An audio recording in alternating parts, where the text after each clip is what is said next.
배당으로 연금을 만드는 배당연금술사입니다. 주식시장이 크게 흔들리면 원인을 분석하고 방향을 예측하는 이야기가 지겨울 정도로 넘쳐납니다. 물론 도움이 되는 이야기도 있겠지만 상당수는 장기 투자를 어렵게 만드는 그저 소음일 뿐이죠. 현재 시장은 급락 후 빠르게 반등한 모습이지만 이후 어떤 결과로 이어질지 솔직히 저는 잘 모르겠습니다. 어설픈 방향 예측 대신 차분한 마음으로 다음 스텝을 준비할 수 있는 이야기들을 준비해봤습니다. 지난 8월 5일 코스피, 코스닥 양대 증시가 모두 힘없이 무너졌습니다. 단 하루 만에 삼성전자의 주가가 10% 이상 빠지는 건 사실 흔한 일이 아닙니다. 2008년 10월 24일 이후 발생하지 않았던 일이 무려 16년 만에 다시 발생한 것이죠. 16년 만에 하락이란 말이 상당한 공포심을 유발하지만 우리는 그 이후의 이야기도 함께 주목할 필요가 있습니다. 2000년 이후 지난 24년간 삼성전자 주가가 10% 이상 급락한 사례는 총 7번입니다. 하지만 급락 이후의 3개월간 주가를 살펴보면 평균적으로 22%나 상승했죠. 얼마 전 8번째 급락 상황을 맞이하고 보름 정도가 지난 현재 삼성전자의 주가는 10% 이상 상승했습니다. 이처럼 누군가에겐 위기인 순간이 현금을 보유한 또 다른 누군가에겐 저점 매수의 기회가 되는 것이죠. 2024년 8월 5일은 코로나 팬데믹 이후 4년 5개월 만에 서킷 브레이커가 다시 발동한 날입니다. 굳이 의미를 부여해보자면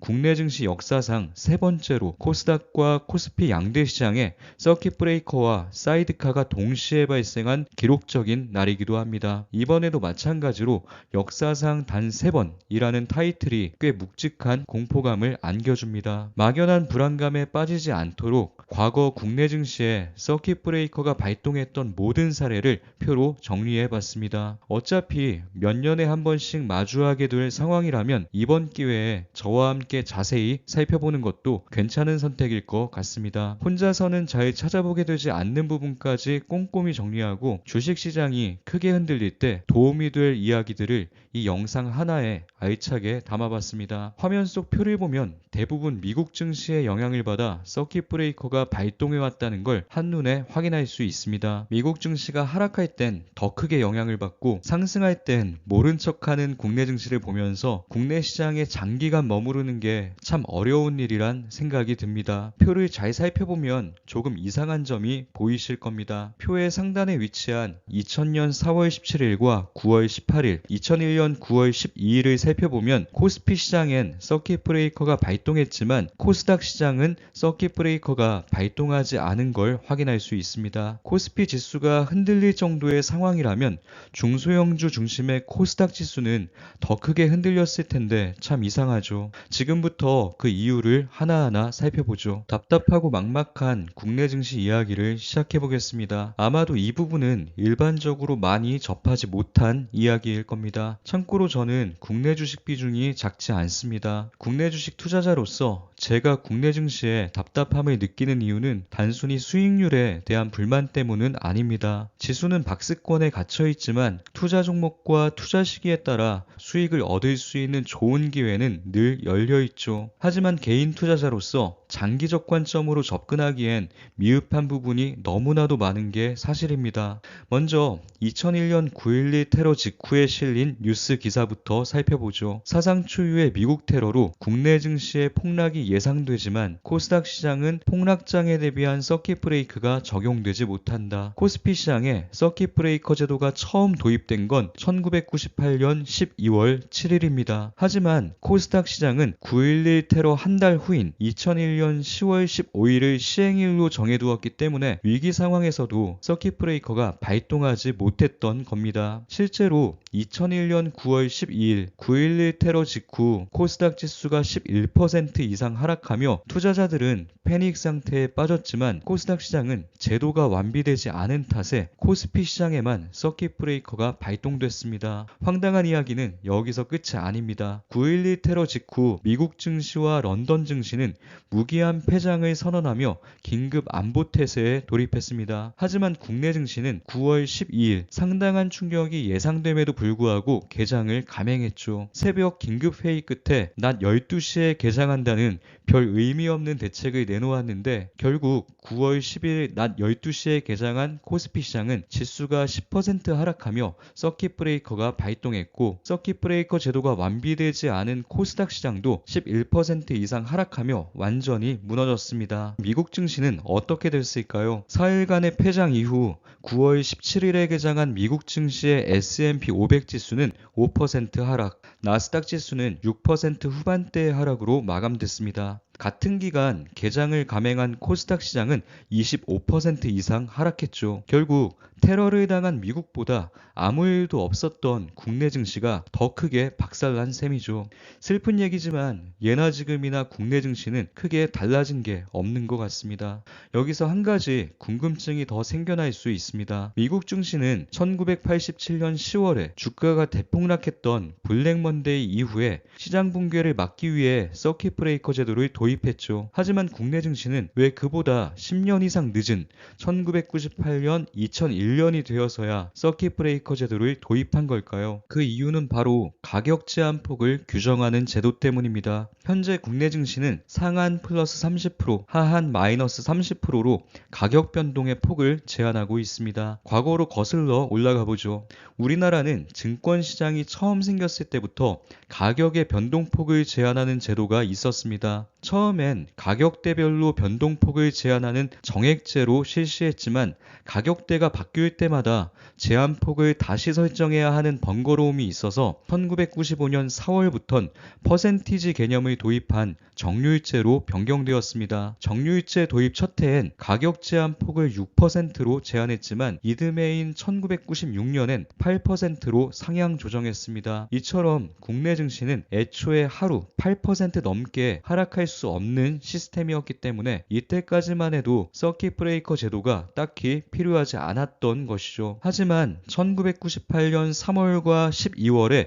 12%와 15%로 다시 상향 조정되면서 시장이 크게 하락할 가능성이 열리게 됩니다. 이때부터 급락으로 인한 시장 붕괴를 막기 위해 국내 증시에도 서킷 브레이커가 도입된 것이죠. 처음 서킷 브레이커가 도입되었을 땐 지수 10% 하락 시 20분간 거래가 정지되던 시스템이었습니다. 하지만 2015년 국내 증시의 가격 제한폭을 15%에서 30%로 다시 한번 크게 늘리게 되면서 서킷 브레이커 제도는 지수 10% 하락 시 거래가 정지되던 시스템에서 8%만 하락해도 거래가 정지되는 보다 보수적인 시스템으로 변경된 것이죠. 이처럼 서킷 브레이커 제도는 가격 제한폭 제도와 그 역사를 함께 살펴봐야만 변화의 흐름을 제대로 이해할 수 있습니다. 참고로 금융 선진국인 미국과 영국은 가격 제한폭이 없습니다. 하지만 인위적인 제한 없이도 주식시장이 안정적으로 흘러가고 있죠. 반면 국내 증시처럼 제약 조건이 많다는 건 자율적인 힘만으론 시스템이 안정적으로 유지될 수 없다는 증거이기도 합니다. 공매도 금지도 비슷한 맥락에서 바라볼 수 있습니다. 우리나라는 금융 선진국으로 가기엔 아직 갈 길이 먼 셈이죠. 표를 보면 알 수 있듯 코스닥 시장에 서킷 브레이커 제도가 정비된 2001년 10월부턴 과거처럼 코스피 시장에만 서킷 브레이커가 단독으로 발생한 사례는 찾아볼 수 없게 되었습니다. 코스피보다 변동성이 큰 코스닥 시장 위주로만 서킷 브레이커가 총 7회 연속으로 발동해온 걸 확인할 수 있죠. 또 한 가지, 2015년 이후 가격 제한폭이 15%에서 30%로 상향 조정된 점과 서킷 브레이커 발동 기준이 지수 10% 하락에서 8% 하락으로 변경된 점을 고려한다면 국내 증시의 서킷 브레이커는 과거보다 조금 더 흔한 이벤트가 될 가능성도 열어두어야 합니다. 과거와 현재의 기준이 바뀌었기 때문에 역대 세 번째 동시발동이라는 말에 지나치게 큰 의미를 둘 필요는 없어 보입니다. 초점을 역대 몇 번째라는 타이틀에 두게 되면 엄청난 일이 발생할 것 같아서 극도의 불안감을 느끼기 쉽습니다. 흥미를 끌기엔 꽤 괜찮은 방법이기에 앞으로도 서킷 브레이커 브레이커가 발동될 때마다 역대 몇 번째라는 내용이 항상 강조될 것이고 그때마다 투자자들의 마음은 흔들릴 겁니다. 관점을 바꿔서 생각해보면 서킷 브레이커가 발동할 정도의 하락은 20년이 조금 넘는 시간 동안 10번 이상 반복되어 온 사건입니다. 짧게는 1년에 한두 번, 길게는 4, 5년에 한 번씩 주기적으로 발생해온 사건이라고 생각한다면 지나친 불안감에 빠지는 대신 다음에 찾아올 사이클을 대비할 수 있습니다. 증시가 호황일 때 몰려드는 사람들이 많지만 이와 반대로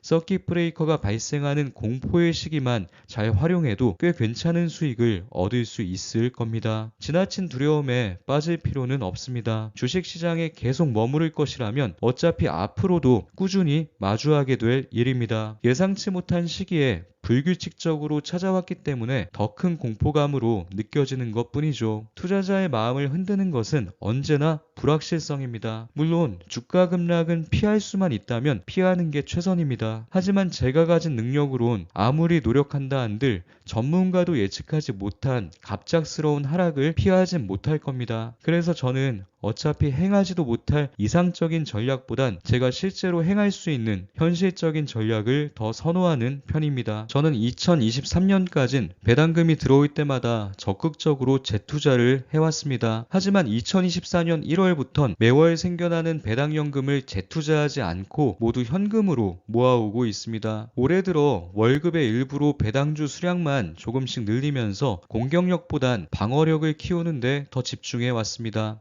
연금저축계좌와 ISA 계좌에 매달 초 배당금이 입금될 때마다 일반 계좌로 배당금을 옮겨 담아왔죠. 이 과정을 보면서 비효율적이라고 비난하시는 분들도 있었습니다. 배당금을 재투자하지 않고 현금성 자산으로 쌓아두고 있는 게 비효율적이라는 의견에 저 역시 동의합니다. 하지만 저는 효율 극대화보단 제 마음이 더 편안할 수 있는 방향을 더 선호합니다. 적당한 속도로 오래 달릴 생각이기 때문에 애초에 전력 질주는 제 계획에 없습니다. 샀다 팔았다를 반복하지 않는 이유도 효율 극대화를 꿈꾸기보단 작년보다 나은 올해, 올해보다 나은 내년 정도를 목표로 하고 있기 때문이죠. 2023년 상승장을 충분히 누렸다는 생각을 했기 때문에 2024년부턴 공격적인 투자를 멈추고 다음 스텝을 위해 현금을 조금씩 쌓아두고 싶었습니다. 그래서 2025 하락 대비 계좌를 만들어 배당금을 모아왔습니다. 이번 달엔 총 61만 6,800원의 배당연금을 받았고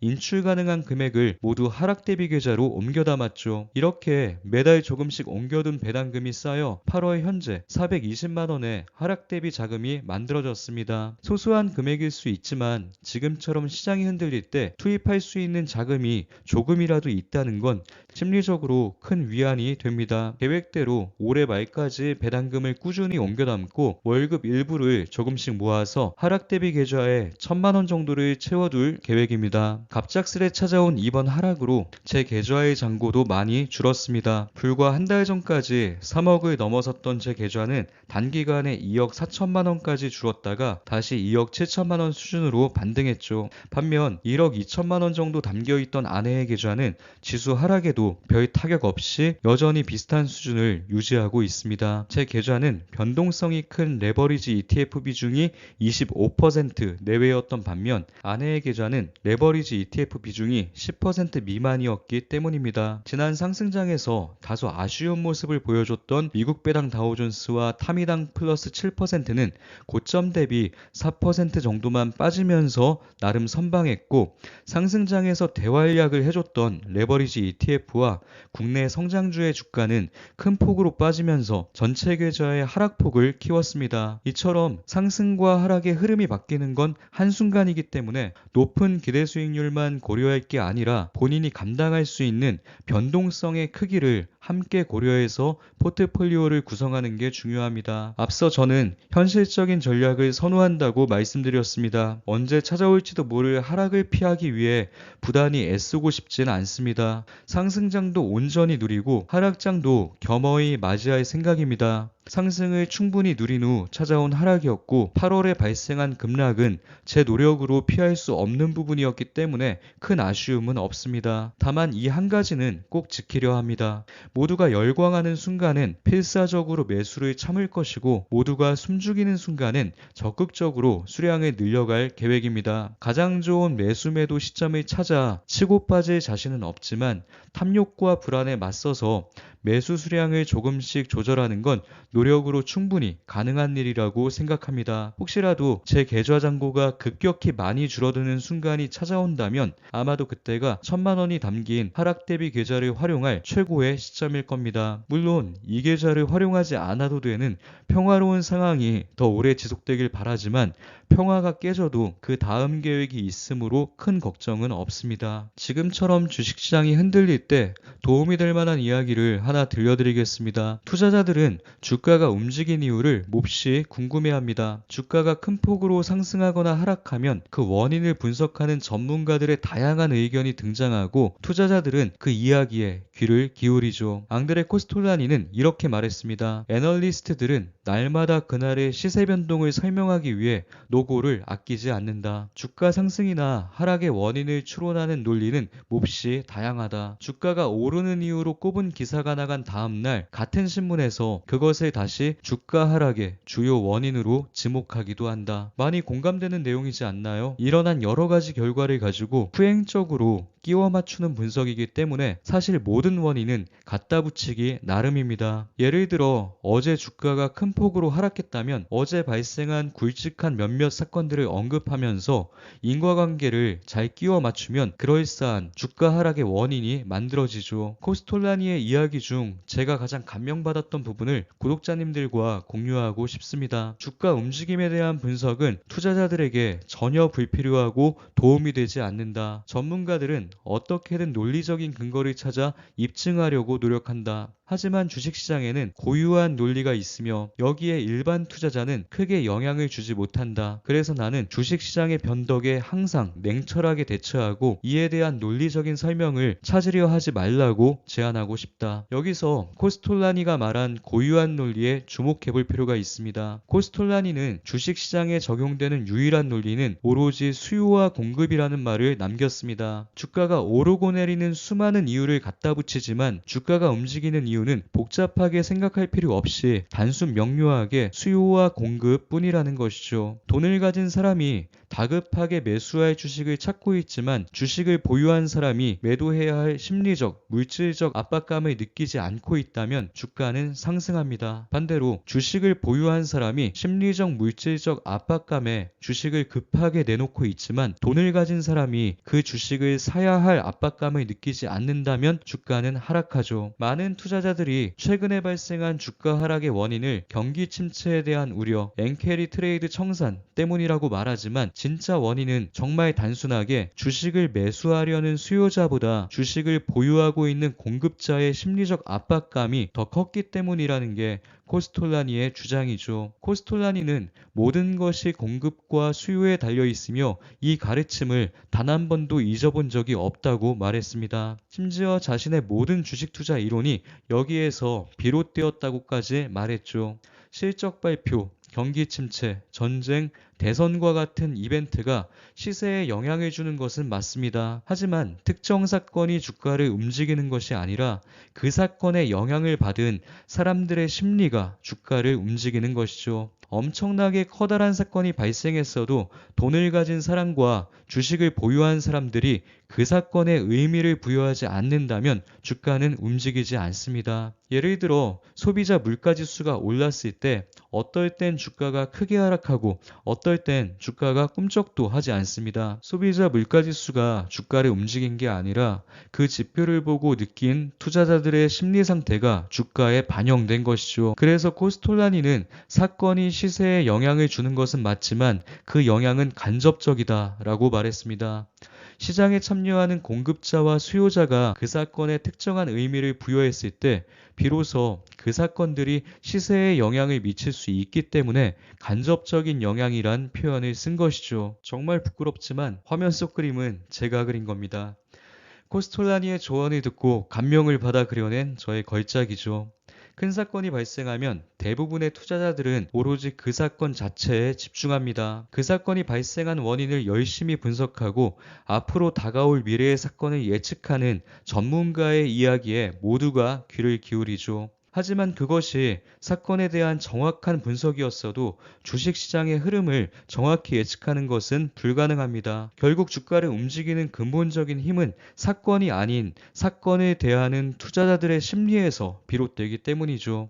이전과 동일한 사건이 발생했어도 주가의 흐름이 달라지는 이유는 그걸 바라보는 투자자들의 해석과 심리 상태가 달라졌기 때문입니다. 인간의 비논리적인 심리 상태가 반영되어 주가가 비논리적으로 움직였을 뿐인데 굳이 그 원인이 되는 사건을 찾아 어떻게든 논리적으로 해석하기 위해 부단히 애쓰곤 합니다. 대부분의 투자자들이 사건의 논리성에 집중할 때 현명한 투자자는 조금 떨어진 곳에서 사건에 몰려든 투자자들의 비논리적인 심리 상태를 파악하면서 기회를 만들어간다는 걸 잊지 않기 위해 어설픈 그림으로 메모를 해둔 것입니다. 의식하지 않으면 저도 모르게 사건 주변에서 귀를 기울이는 수많은 사람 중 한 명이 되어버리기 때문에 이를 잊지 않기 위해 메모해둔 겁니다. 투자하면서 겪게 되는 모든 일들을 논리적으로 해석해야 한다는 강박을 조금 내려두고 가끔씩 비논리적인 일들이 발생했을 때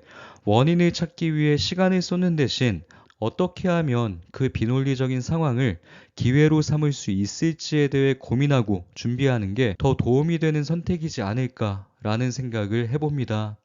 저는 틈틈이 배당주 수량을 늘려가면서 배당주에서 만들어지는 현금을 차곡차곡 쌓아가고 있습니다. 상승장에선 제 의지로 현금 비중을 늘리는 게 현실적으로 어려울 것 같다는 생각이 들어서 배당금으로라도 혹시 모를 하락을 대비한 자금을 확보하기 위해 결정한 일입니다. 저는 경제가 연착륙이든 경착륙이든 상관없이 제가 계획한 대로만 투자해 나갈 생각이기 때문에 각종 경제지표 분석에 많은 시간을 쏟진 않습니다. 주요 지표 발표 날인지도 모르고 지나칠 때가 훨씬 더 많습니다. 지나고 나서 보면 그냥 모르고 별 생각 없이 지나쳤어도 전혀 문제될 게 없었던 경우가 대부분입니다. 차라리 아무것도 모르고 지나치는 게 군중 심리에 휩쓸릴 가능성을 낮춰주는 현명한 선택인 것 같기도 합니다. 구독자님들께서도 필요 이상의 전망과 분석에 너무 힘 빼지 마시고 각자의 상황에 맞는 본인만의 전략대로 투자해 나가시길 바랍니다. 위기인 동시에 기회인 상황은